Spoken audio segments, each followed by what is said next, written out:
Have you ever noticed a child who tells exactly the same story every single day? I once met a 4-year-old girl who kept getting lost. Not in real life, but in the stories she told. Every week, as soon as I got my pen out ready to write her story, she'd sit beside me and say exactly the same words. Girl lost. The daddy searches.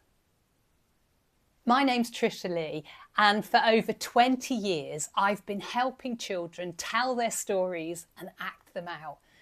And over the years I've scribed thousands of stories, and it always fascinates me how often children use story to make sense of something that's happened to them in real life. In storytelling, we often talk about stories starting in the ordinary world.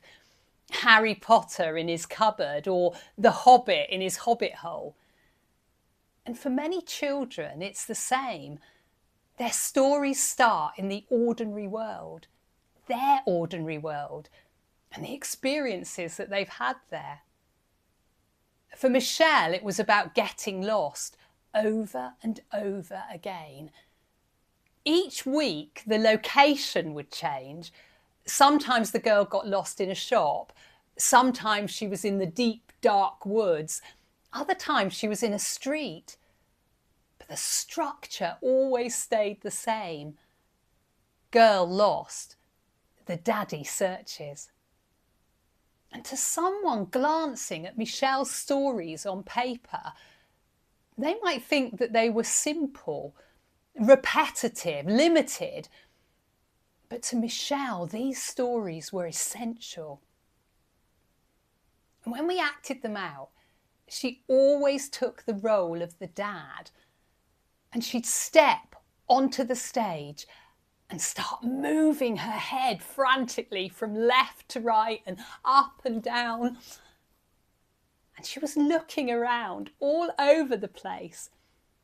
And every time I watched her, it reminded me of when I lost my own son when he was 5 at a firework display.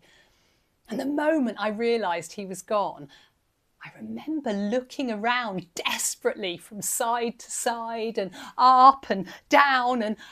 But I was in such a panic that I couldn't actually see anything. I was doing the action of looking, but I wasn't really able to take anything in. Luckily, I had friends with me and my son was quickly found. But it did make me wonder how Michelle knew to act like this.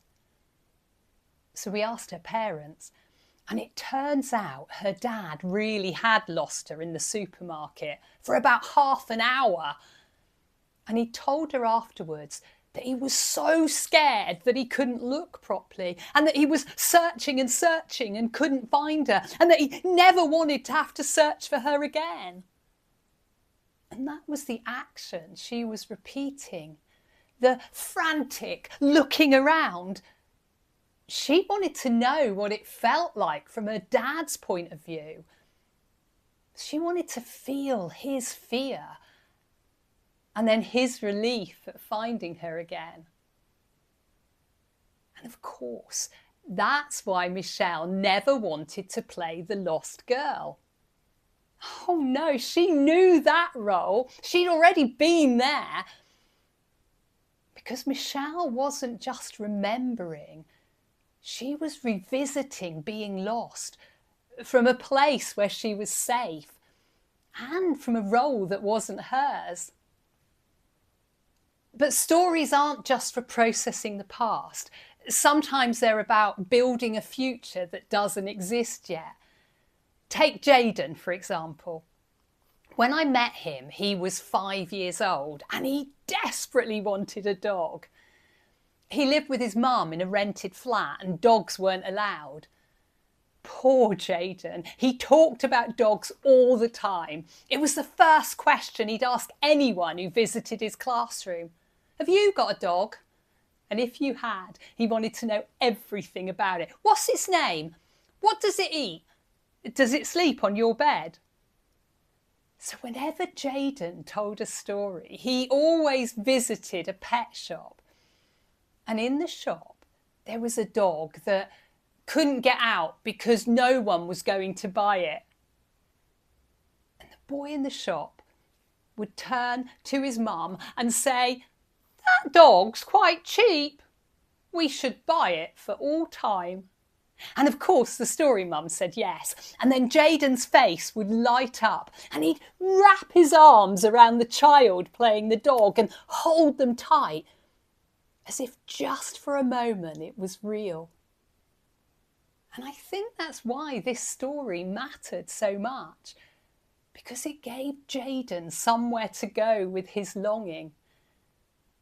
And when I talked to his mum about it, she nodded and said, "Oh yes, he's always asking for a dog, and he runs up to them in the park." And then she glanced at me and added, "I'd like a dog too, but it really isn't allowed." And as I listened to her, I was so glad that Jaden had his story, because that story gave him a world where the answer could be yes, and a place where wanting something deeply didn't mean it couldn't come true. And for a long time, I thought that was the best reason for pretend, until I met Mia. Because sometimes a story isn't about escaping the ordinary. Sometimes it's about coming home.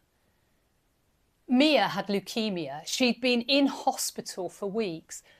And before she went in, she was always telling stories about wolves and forests and princesses. But on her first day back, her stories weren't about monsters or magic. It was this. There was once a girl who went to school, and in her class there was Lily and Mohammed and Cairo and Thomas and Martha and Rebecca. And as I wrote down her words, she looked around the room and continued to name every child one by one, pointing to them as she did. And in her story, there were no wolves, no princesses talking to animals, no drama, just connection, belonging, being back. And you see, after weeks of being in hospital, Mia didn't need a fantasy to escape to. For her, the ordinary world of the classroom, the names of her friends, that was adventure enough. And Mia, creative, funny, imaginative Mia, didn't just tell this story once. She told it again and again for the next few sessions. Because at that moment, that was her story. The class, the names, the ordinary world. And that's the kind of story that stays with you. And when children tell the same story again and again, it's because it matters to them. And when we give them the space to tell those stories, to act them out, we're not just encouraging creativity, we're giving them a place to work things through in their own way. And if you've ever seen a child return to the same story again and again, I'd love to hear about it in the comments. And if this resonates with you, join our story community. I'll see you next time.